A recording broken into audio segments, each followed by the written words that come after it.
Okay, moving forward with AI for climate mitigation. The second chapter is on introduction to climate change, which is important, but we have covered it in a great details elsewhere. So for this series of podcasts on this report, I'll just keep it very brief. Basically, we know that we are dealing with increasing greenhouse gases because of human activities, more specifically fossil fuel burning since industrial revolution.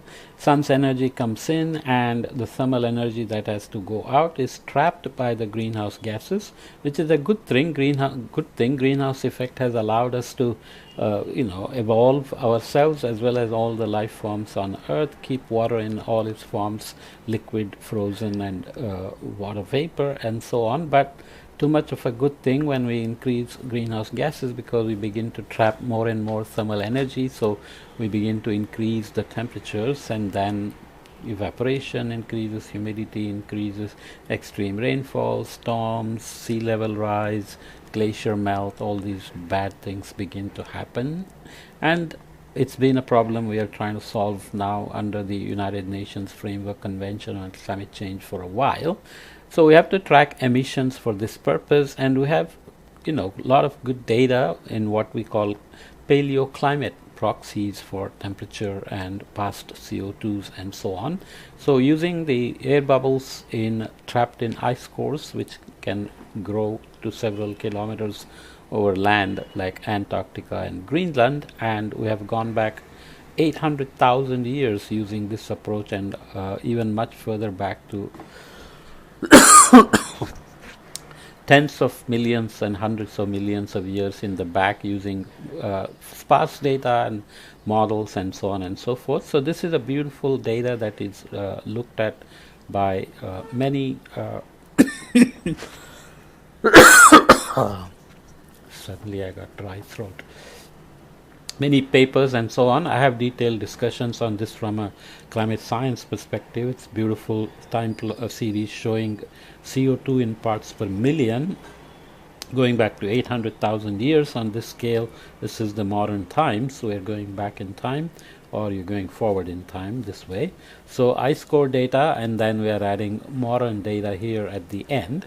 And you can see that we have rapid increases and slow decreases, rapid increases, slow decreases. So we melt the ice, the ice age becomes diminished, like we are now in a warmer ice age period with glaciers on mountains, Greenland, Antarctica, and so on.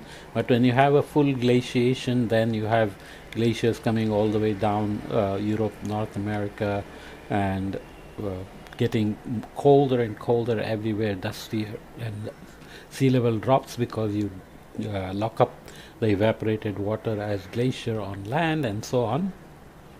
So it is highly correlated with orbital forcings, obliquity, precession, and ellipticity, and temperature changes begin the melting or the building of glaciers, and then we get increases in CO2 and positive feedback. Let me go and get some water. Okay, pause.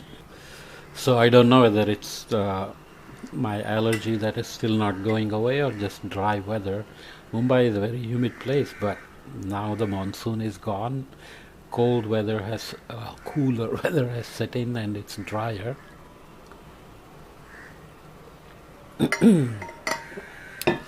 Hopefully some water will help. There, I feel better already. Okay, so there are lots of details in this nice plot, and what you want to focus on is how rapidly we have increased CO2 in the modern times, that we have gone beyond anything we have seen for millions of years. So for millennia, atmospheric CO2 had never been above this line, and we are obviously warming because of that. So quickly then, what is the climate change chapter covering in this book? Atmospheric concentrations of heat-trapping gases are now higher than at any time in human history. This is changing Earth's climate.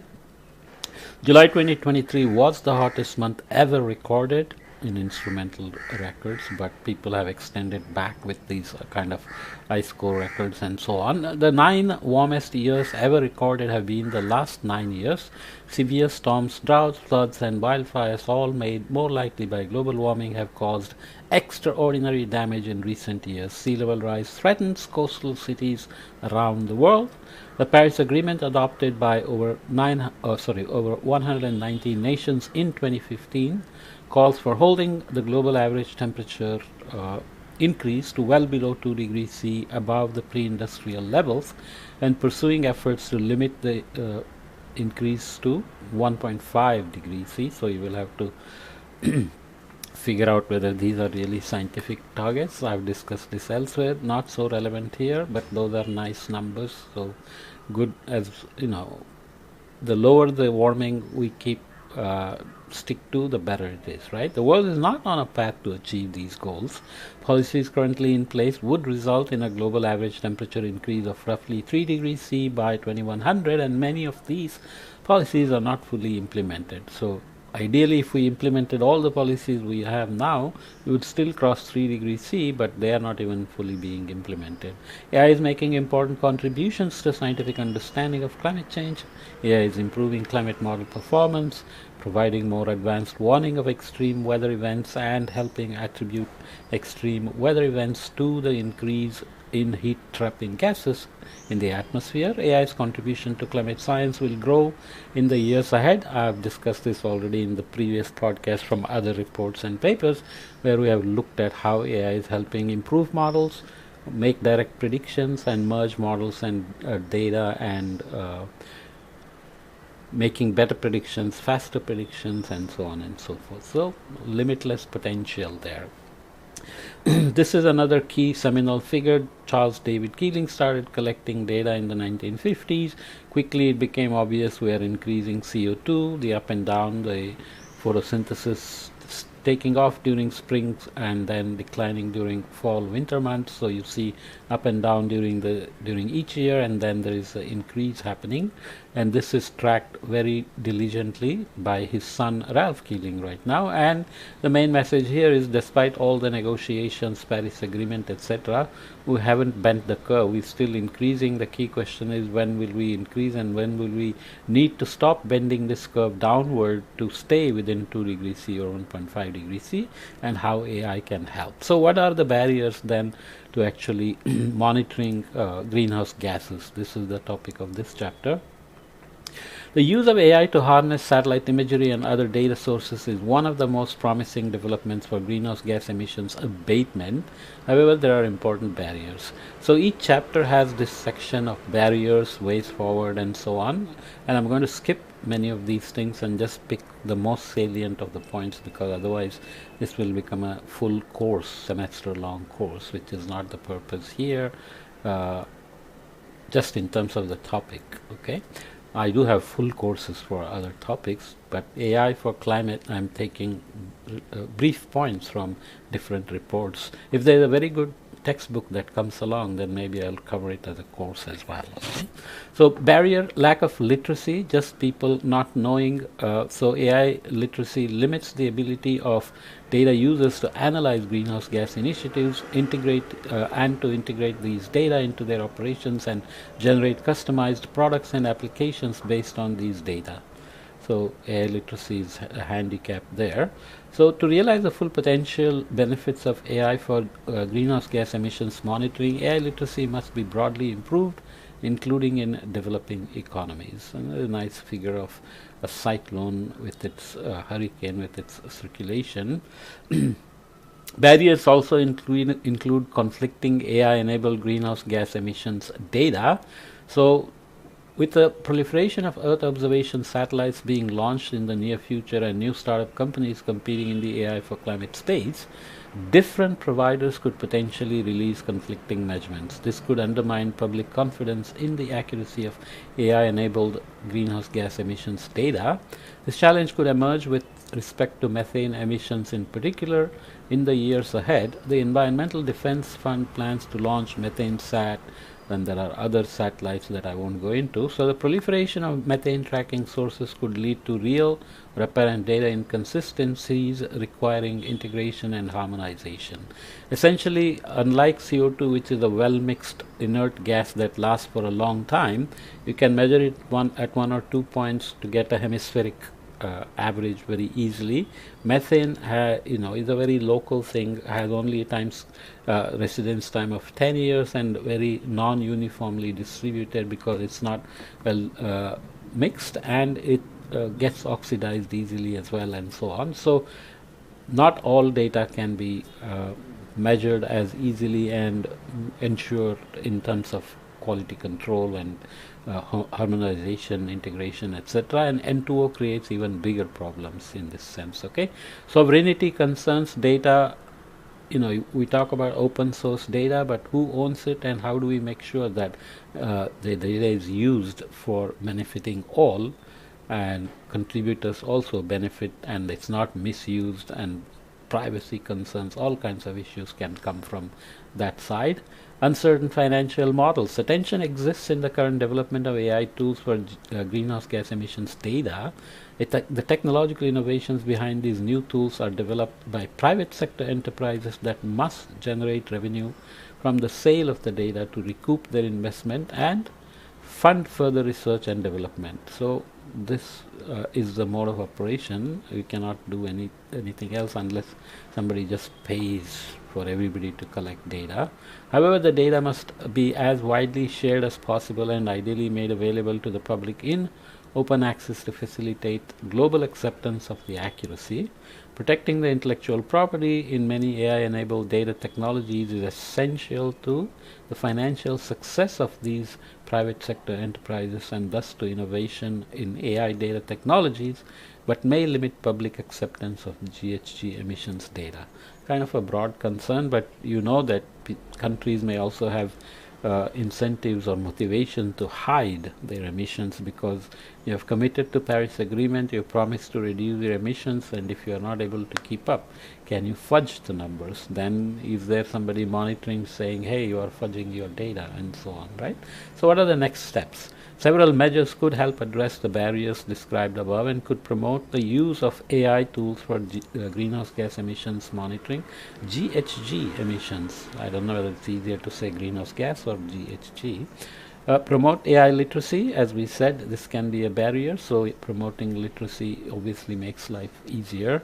Promote mechanisms to validate AI-enabled greenhouse gas emissions data. So you have mix of data, for energy balance, tracking closely the emissions budgets, inventories, and so on.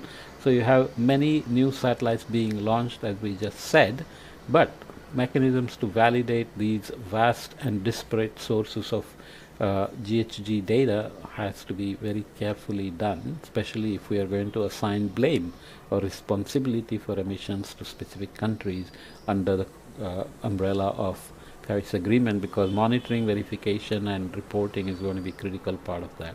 Establish best practices or regulations for AI-enabled data.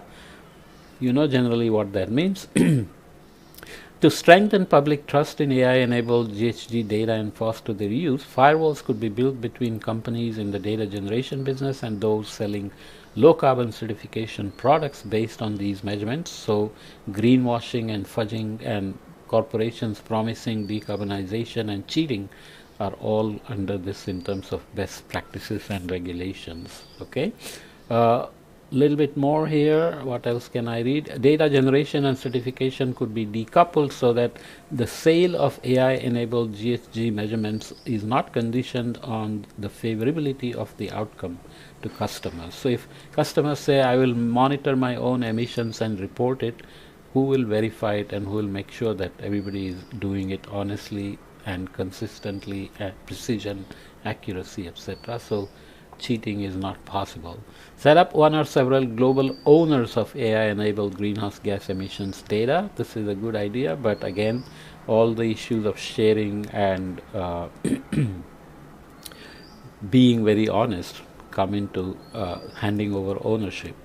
How do you set up a global body to do this when so much, oil companies, do they want to report their emissions? Will they let somebody else track it and own that data, and so on? Already there are a lot of problems. Elevate AI for climate in international dialogue and negotiations. This is happening, but a first step in managing some of the issues above may be to foster international cooperation on addressing them. Climate policy hinges to a large extent on sound international policies with respect to these AI issues. For example, it's important to acknowledge and address AI for climate issues in such institutions as the UN Framework Convention on Climate Change, or the UNFCCC, the World Trade Organization, and the International Energy Agency, which runs the nuclear inspections and so on. Okay, so the summary of this chapter then, I don't know whether I should read it before or after, but either way, good information on the sources of greenhouse gas emissions is essential for responding to climate change. AI is helping to significantly improve such information by analyzing vast amounts of data from Earth observation satellites, airplanes, drones, land-based monitors, the Internet of Things, social media, and other technologies. So crowdsourcing is very common now.